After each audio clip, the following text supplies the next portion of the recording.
icyo bita reincarnation mu rurimi rw'icyongereza ni igitekerezo kivuga ko roho zacu ziba zarabayeho ubuzima bwinshi cyane cyangwa se bugiye butandukanye ariko zarabaye mu mubiri myinshi, nko kuvuga ko aka kanya umuntu ashobora kuba ariho yamara gupfa roho yikava mu mubiri we, mu gihe gikurikiyeho akazongera kuvukira ahandi hantu mu wundi mubiri. Ni igitekerezo kimaze igihe kinini cyane muri iyi si abantu babitekerezaho banabivuga, ndetse akaba ari n'ibintu bikunda gukurikizwa mu mico myinshi cyane y'ibijyanye n'iyobokamana ndetse n'ibyo mu myuka.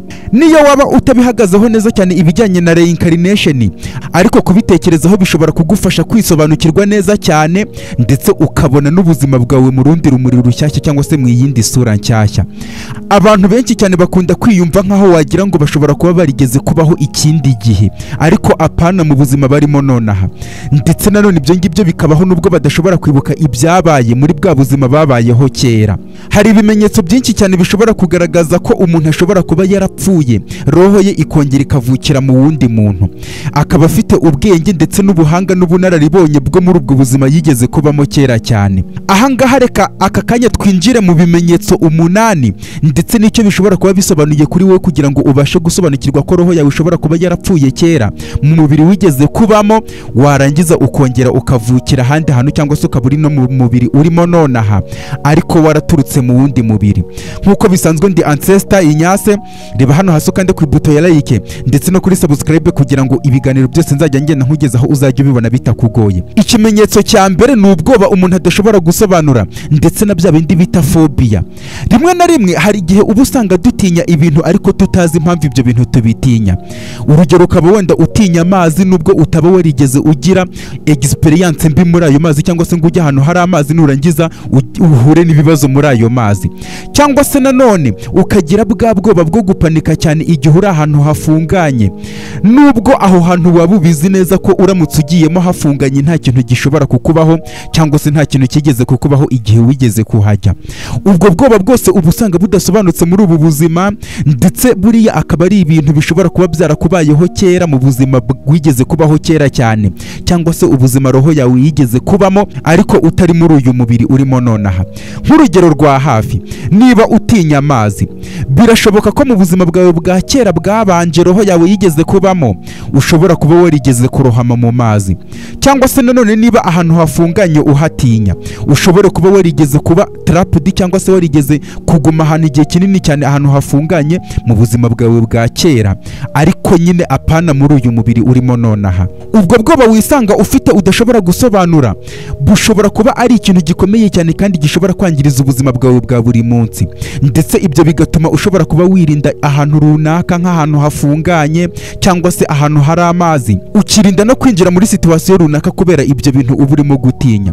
Ndetse kandi ibyo ngibyo byose ukabikora ubizi neza ko uramutse ugiye aho hantu nta kibazo ushobora guhura nacyo.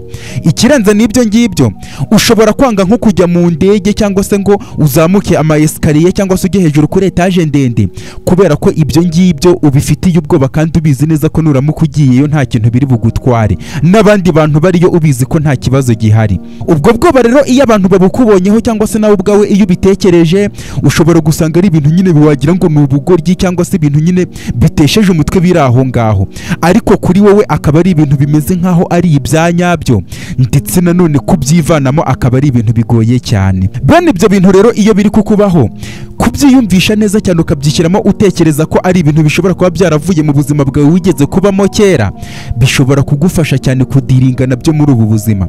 Ntabwo bisobanuye ko ubwo bwoba uba ufite ari ibintu nyine bizagenda mu buryo budasobanutse cyangwa se ngo bishire gutyo wowe utabigizemo uruhare, ariko nanone bishobora kugufasha byibura kubanza kubyiyumvisha ukumva sanse yayo naho byerekeza. Ushobora gutangira kubibona nkaho ari memwari za kera cyangwa se ibitekerezo bya kera wanyuzemo kurusha kuba ari ibyo uri kubamo nonaha cyangwa se ibintu biguteye ubwoba muri iki gihe turimo. Iyi ngiyi ishobora kuba ari intego ya mbere cyangwa se intambwe ya mbere ushobora gutera kugira ngo ubashe kubaho wibohoye muri ubu buzima urimo nonaha. Kandi nanone ibyo ngibyo bishobora kugufasha muri ubu buzima uramutse ugiye ukaganiriza umuntu ubwo bwoba bwawe uba ufite, nk'abaterapiste cyangwa se inshuti yawe wizera, bashobora kugufasha kubicamo n'ibyo byiyumviro byose byose, hanyuma ugashaka uburyo bwo kubaho neza cyane kandi utekanye, ibyo bintu utakibifitiye ubwoba. Ariko icyo ngicyo ni ikimenyetso cyiza, cyangwa se ni ibintu bishobora kukwereka ko ushobora kuba warabayeho mu buzima bwa kera, wamara gupfa roho yawe ikagaruka muri ubu buzima urimo nonaha. Ikimenyetso cya kabiri ni za experience cyangwa se ubunararibonye bwitwa deja vu. Deja vu ni nka kwa kundi ushobora kuba ubonye ikintu ukagira ngo icyo kintu ntabwo ari ubwa mbere ukibonye. Byigeze bikubaho ukaba uri nk'ahantu hashyashya aribwo bwa mbere uhageze, ariko ukiyumva nk'aho hantu ushobora kuba warahageze na mbere hose. Cyangwa se wahura n'umuntu ku nshuro ya mbere ukabona wagira ngo uwo muntu uramuzi. Ibi byiyumviro babyita deja vu, ndetse ibi ngibi bikunda no kuba ku bantu benshi cyane. Ibi bintu bishobora kuba ari ibintu nyine ubona bitangaje kuri wowe, ndetse rimwe na rimwe bikanakubuza n'amahoro, ukumva udatekanye. Hahandi ushobora kuba uri kugenda mu muhanda mu mujyi runaka utigeze usura na mbere hose, ari ubwa mbere uhageze, ariko mu buryo butunguranye ukaba uzi ko muri kona cyangwa se mu nguni iri hirya cyangwa se hakurya runaka ushobora gusangayo ikintu runaka. Cyangwa se waba urimo kuvugisha umuntu, uwo muntu mukaba muhuye nonaha ugatangira kwiyumva nk'aho wagira ngo uwo muntu ibintu agiye kukubwira ntabwo ari ubwa mbere uraba ubyumvise, cyangwa se ibyo agiye kukubwira ukumva wagira ngo urabizi neza cyane. Abantu benshi batekereza ko iyi deja vu ibaho iyo ari ibitekerezo byabaye mu gihe cya kera, cyangwa se byigeze kukubaho mu buzima bwa kera, roho yawe itarava mu mubiri wari urimo kugira ngo uze muri ubu buzima urimo nonaha. Biba bimeze nk'aho roho yawe irimo kwibuka ikintu ubwonko bwawe butari kwibuka nonaha. Ikindi kintu gikunda kubaho ni ukuba uri ahantu utigeze ugera mu buzima bwawe, cyangwa se ari ubwa mbere uhageze, ugatangira kumenya inzira zaho zerekeza ahantu ushaka kwerekeza, cyangwa se ahantu uri ukumva utuje cyane, uri muri situwasiyo wagira ngo ntabwo ari ubwa mbere ugeze aho hantu. Rero ibyo bintu cyangwa se izo experience ushobora guhurira naho hantu bishobora kuba nyine bigucangacanze, ariko nanone ukumva ari ibintu bisanzwe binakuryoheye cyane, ku buryo bishobora kuguhereza experience yawe y'uko roho yawe yigeze kugera aho hantu inshuro nyinshi cyane.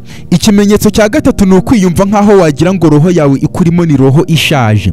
Akenshi ukunda gusanga abantu benshi cyane bafite ubuhanga buhambaye cyane ku kigero cy'imyaka barimo, bakaba barimo kumva ibintu cyangwa se basobanukiwe ibintu muri ubu buzima barimo, ariko bitabasabye igihe kinini cyane kugira ngo ibyo bintu babyige. Ibi ngibi niba bikubaho, abantu ni wowe bita cyangwa se roho yawe bayita roho ishaje cyangwa se ikuze. Kuba roho ikuze bisobanuye ko ushobora kubona isi mu buryo butandukanye mu bantu muri mu myaka imwe cyangwa se mungana mu kigero cy'imyaka. Ushobora kwisanga wowe uri guhereza inama cyangwa se uri kugira inama inshuti ndetse n'imiryango, ndetse n'abantu ahubwo bagusumba ku kintu runaka kandi aribo bagakwiye kuba bakizi kukurusha. Rimwe na rimwe ushobora kwiyumva nk'aho wagira ngo ibyo bintu warabikoze, cyangwa se aho hantu wigeze kuhagera mu masituwasiyo menshi cyane, niyo ibyo bintu bwaba ari ubwa mbere ubigezemo, ugasanga wagira ngo ibyo bintu umeze nk'ubimenyereye. Ni nka hahandi ukunda gusanga abantu ngo babita ngo ba nyirandabizi, kandi ibintu ari kuvuga koko ari ibya nyabyo, ariko ari ubwa mbere abigezemo, ahubwo ari ukumuserereza ahubwo ibyo ngibyo, kubera ko ngo ari roho ikuze cyane ibintu ameze nk'aho abizi. Roho zikuze cyane akenshi zishobora kwisanga ahantu ku buryo ubusanga zikuze cyane cyangwa se zisobanukiwe ibintu byinshi cyane kurusha abantu bari mu myaka imwe. Bene abo bantu rero ubusanga baprefera cyangwa se bikundira kuvugisha abantu bakuze cyane kurusha abo bari mu kigero kimwe, cyangwa se ugasanga bamara igihe kinini cyane bibereye bonyine ku giti cyabo, kuko urugero rw'ubwenge baba bafite nyine buba burenze cyane. Ibi biterwa nuko iyo bari kumwe n'abantu bangana mu myaka usanga batari kuryoherwa n'ibintu bimwe. Nk'urugero ugasanga bikundira ahantu hatuje cyane, cyangwa se baba ari ahantu mu birori ugasanga bagiye kwiherera, cyangwa se bakajya kwisomera ibitabo no gukina ama video games. Ibi ngibi bishobora gutuma abantu babaho wagira ngo bari lonely, cyangwa se babayeho ubuzima bwa bonyine, cyangwa se nanone bishidikanyaho kubera iyo mpamvu. Ubwo bwenge ndetse no kwisobanukirwa bishobora kuba bituruka mu kuba umuntu yarabayeho ubuzima bwinshi cyane, roho ye yarabayeho kenshi cyane mbere y'ubu buzima arimo nonaha. Ibi rero niba bikubaho ukaba wiyumva nkaho ibyo bintu bikubaho cyangwa se ari uko nguko umeze, byaba byiza cyane uramutse utekereze muri ubwo buryo ko roho yawe yigeze kubaho kera, aho kugira ngo utangire wiyumve nkaho uri umuntu nyine abantu batumva neza cyane cyangwa se badasobanukiwe, badashaka kubera ko ngo wigira nyirandabizi, hanyuma ibyo ngibyo uze kubifata muri ubwo buryo roho yawe uyifate nkaho isobanukiye ibintu byinshi cyane kubera ko wavutse bwa kabiri cyangwa se bwa kenshi bitewe n'uko wigeze kubaho kera nanone. Ikimenyetso cya kane ni ugusanga umuntu afite impano ndetse n'ubuhanga budasobanutse cyangwa se umuntu adashobora gusobanukirwa. Rimwe na rimwe uba usanga abantu ari abahanga cyane mu bintu batigeze biga, gutyo gusa akaba ari ibintu azi atarigeze abishyiraho ubuhanga bwinshi. Ugasanga nk'umuntu azi kuririmba neza cyane ariko atarigeze afata amasomo, cyangwa se ugasanga umuntu azi imibare ariko atiga cyane ibijyanye n'imibare. Rero izo mpano zitandukanye umuntu adashobora gusobanukirwa zishobora kuba ari ibimenyetso cyangwa se ubwenge umuntu yari afite kera cyane mu buzima bwa kera, agapfa hanyuma akavukira mu wundi mubiri. Ibyo bintu bishobora kuba bigutunguye cyane, ukabona wowe utoye nk'igikoresho cyo gucuranga, bwa mbere warangiza ugasanga uri kugicuranga neza cyane mu buryo bworoshye, cyangwa se imibare uri gukemura amasomo akomeye cyane cyangwa se ama equation akomeye cyane mu mutwe wawe utanazi uburyo ko ibyo bintu wagombaga kubikora. Ubwo bushobozi rero akenshi uba wisanga wagira ngo ni nkaho ntaho buturuka, cyangwa se ukavuga uti bino bintu bituruka hehe, ndetse nanone ukaba udashobora no gusobanura uburyo ibyo bintu byose ubizi ariko ukaba uzi kubikora. Rero ibi ngibi bishobora kugucanganyikisha cyane, ariko nanone ugasanga ni ibintu byiza cyane. Niba bikubaho, tekereza muri izi nzira zo kumva ko roho yawe atari ubwa mbere yabaho, ahubwo wavukiye ahandi, aho kugira ngo wistresse wumva ko ari ibintu bikomeye cyane, ahubwo bifate nkaho ari muri ubwo buryo kugira ngo ubuzima bwawe uburiho nonaha neza cyane. Ikimenyetso cya gatanu ni kwa kundi usanga ufitanye connection cyangwa se umubano n'imico igiye itandukanye, cyangwa se ibihe bigenda bibaho muri ubu buzima urimo nonaha. Byari byakubaho ugasanga ukunda ibintu bijyanye n'umuco cyangwa se igihe mu mateka runaka, cyangwa se nanone ugasanga hari ibintu ukunda cyane bya kera cyane, ugasanga wenda ukunda nk'amateka yo muri Egypt ya kera, cyangwa se nanone ukisanga wibereye mu rugo uri kumva imiziki y'ubwoko runaka. Ibyo bintu cyangwa se iyo connection ukaba ubayeho muri ubwo buzima ari byo ukunda, kandi ugasanga ubitandukaniyeho n'abandi bantu. Ibyo ngibyo bishobora kuba ari ibintu bishobora kugaragaza ko ushobora kuba warabayeho kera cyane, cyangwa se roho yawe yarabayeho kera cyane. Ushobora gusanga warabaswe no gusoma ibitabo, kureba amafilime cyangwa se ama TV show y'amateka ya kera cyane, cyangwa se nanone ugasanga ufite ibintu by'irari byo gusoma cyangwa se ubushake bwo gusura ibihugu bigiye bitandukanye, ndetse no kwiga indimi nyinshi cyane z'ibihugu bitandukanye kandi udakeneye no gukoresha. Ibi ngibi byigaragaza mu buryo bugiye butandukanye kenshi cyane, ndetse ugasanga ukunda ibiryo, ukunda umuziki cyangwa se imico y'ahantu cyangwa se y'ibihe bya kera bitari muri iki gihe urimo nonaha. Ukaba usanga ufite n'ubwenge bugiye butandukanye n'ubumenyi bugiye butandukanye ku mateka, ariko ibyo bintu utaragiye ubyiga. Rero ikimenyetso cya gatandatu ni ukujya ukunda kurota inzozi zigiye zisubiramo. Inzozi ziba zimeze nkaho ari amadirishya ari mu bwonko bwacu cyangwa se mu mitwe yacu nyine, ariko niba ujya ugira inzozi ugasanga izo nzozi urazirota uyu munsi ejo zikisubiramo, ndetse izo nzozi buri uko uzirose ukabona ari ibintu bya nyabyo, ntukabishidikanyeho, zishobora kuba ari inzozi zo mu buzima roho yawe yigeze kubaho kera cyane. Bene izo nzozi zigenda zisubiramo zishobora kuba ari iz'ahantu urota kandi utarigeze uhagera, cyangwa se ukarota n'abantu mutigeze muhura muri ubu buzima, cyangwa se nanone ukarota ari ibintu bigenda biba mu bihe bigiye bitandukanye bya kera. Nk'urugero, ushobora kurota wenda warabaye umusirikari mu ntambara runaka, cyangwa se warigeze kubaho mu mujyi wa kera udafite iterambere, mbese mu gihe cya kera cyane. Rimwe na rimwe izo nzozi uba usanga ari inzozi zishimishije kandi nyine umuntu ashishikarije cyane, cyangwa se zigushishikaje, ariko nanone rimwe na rimwe ushobora gusanga izo nzozi ari n'inzozi ziteye ubwoba bwinshi. Ushobora kenshi kuba urota uri mu byago bikomeye cyane, cyangwa se ukarota wahombye cyangwa se wapfushije n'umuntu ukunda. Izo nzozi rero zishobora kuba ari inzozi zikomeye cyane, zishobora no guhungabanya uburyo urimo kwiyumva aka kanya na nyuma y'uko umaze kubyuka. Ibyo byose bikanaterwa n'uko iyo roho yawe nyine atari ubwa mbere ibayeho hano ku isi. Ikimenyetso cya karindwi ni connection ugirana n'abantu mu buryo bwihuse cyane. Ese wari wahura n'umuntu warangiza ukabona uwo muntu muhuye mutangiye kubana umubano nkaho wagira ngo umumaranye igihe cy'ubuzima bwanyu bwose? Yino connection yo guhura igitaraganya mugahita mumenyerana, ibintu nk'ibyo ngibyo ni ikimenyetso kigaragaza ko roho yawe atari ubwa mbere ibayeho, ahubwo ishobora kuba yarabayeho no mu buzima bwahise. Iyo connection cyangwa se uko kwihuza bishobora kuba ari ibintu bikomeye cyane kandi biba vuba cyane byihuse. Hahandi uhura n'umuntu ku nshuro ya mbere ugahita wumva uwo muntu ukeneye kumwizera cyangwa se uramwizera byuzuye cyane, cyangwa se ugatangira kuvuga uvugisha umuntu kandi uwo muntu ugasanga muri kumvikana ibintu ibyo ari byo byose uvuze mugahuriza ku bintu byinshi cyane, wagira ngo ni nkaho wagira ngo ubwonko bwanyu uko muri babiri muri kubusomana ku buryo ibintu byose mubyemeranyaho. Rimwe na rimwe bene iyo mibano ishobora kuba iri challenging cyane ku buryo ubu usanga wenda ari ibintu bibacanze, ndetse nanone ukaba usanga ufitanye umubano n'umuntu muhuye bwa mbere, ariko uko muri kubana ukagira ngo ni nkaho buri wese ari gupushinga cyangwa se ari gusunika akabuto k'umuntu undi akanda akundi, ibintu byose bihita byinjiramo neza cyane mugahita muhuza neza cyane.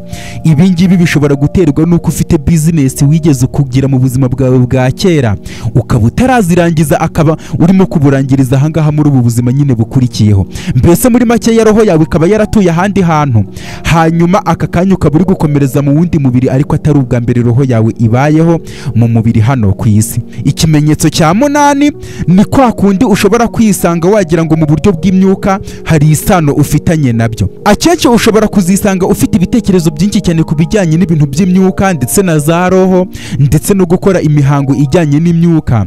Ibi ngibi bishobora guterwa n'uko roho yawe mu gihe cyawe cya kera cyangwa se mu wundi mubiri wigeze uturamo cyangwa se indi mibiri wigeze guturamo ushobora kuba waragize experience ukanakora n'ubushakashatsi bwinshi cyane muri ubwo buzima. Akenshi ushobora kwisanga ufite amatsiko menshi cyane ibintu by'amadini ndetse n'imico y'ibijyanye n'iyobokamana n'ibintu by'imyuka na za roho, ndetse rimwe na rimwe nanone ugasanga ibintu byo kumedita cyangwa se gukora za yoga ni ibintu byakugize imbata cyane ubikunda cyane, kandi ibyo bintu ukaba utarigeze unabigerageza no mu buzima bwawe bwa kera cyangwa se bwabanje cyangwa se mu myaka yawe yabanje. Si ibyo gusa kandi ushobora gusanga ushishikajwe n'ibintu byo kuvura hakoreshejwe imbaraga cyangwa se ubushobozi bwa sayikike, bino bintu byo mu mutwe, cyangwa se ushishikajwe cyane no kumenya igisobanuro cy'ubuzima, hahandi uba usanga nyine ibintu abantu batinya mu bijyanye n'imyuka n'ibiki byose wowe ubikunda cyane ndetse bitanagutera n'ubwoba ahubwo ukaba ushishikajwe nabyo.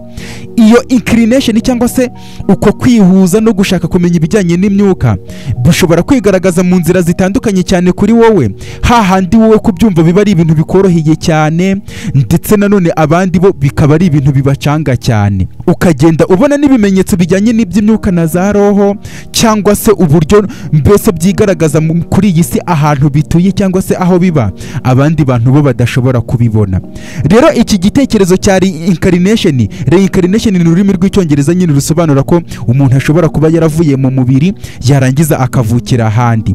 Iyo ubitekerejeho kubera ko bino bimenyetso umunani nkubwiye bishobora kugufungurira ubundi buzima cyangwa se iyindi nzira yo kubonamo ubuzima bwawe, hahandi bino bintu bikubaho ugashaka gushidikanya cyangwa se ukumva wenda ufite ubwoba uri kwijena kubera ko ibyo bintu bikubaho, ariko iyo ubyakiriye ukabyumva neza cyane bisobanuye ko cyangwa se biduha igitekerezo cy'uko twese muri ubu buzima tuba turimo kwiga ndetse nanone ari nako tugenda dukura, atari uko ari ibintu biri kuba muri ubu buzima turimo nonaha muri uyu mubiri twambaye nonaha, ahubwo twagiye tubaho mu mibiri igiye itandukanye cyangwa se mu buzima butandukanye hanyuma tugapfa roho yacu ikavukira mu yindi mibiri. Niba rero ibi bimenyetso ugenda ubyibonaho ntabwo bisobanuye ko wenda ugomba kwizera bino bintu byo kuba warapfuye ukavukira ahandi, ariko nanone kubitekerezaho bishobora kugufasha kumva ubuzima no kwisobanukirwa neza cyane kugira ngo ubu buzima ubusunike nta bintu byo kwijana, mbese ububayeho utuje unatekanye neza cyane. Niba iyi video tuyumvanye neza cyane, hano hasi muri comment andika igitekerezo uvuga ati twari turi kumwe, kugira ngo byibura ubumenyi nashakaga kugusangiza muri iyi video tumenye ko tubusangiye neza cyane. Amazina yanjye nitwa Ancestor Inyase, ndetse ntituzaborane no mu yindi video ikurikiyeho.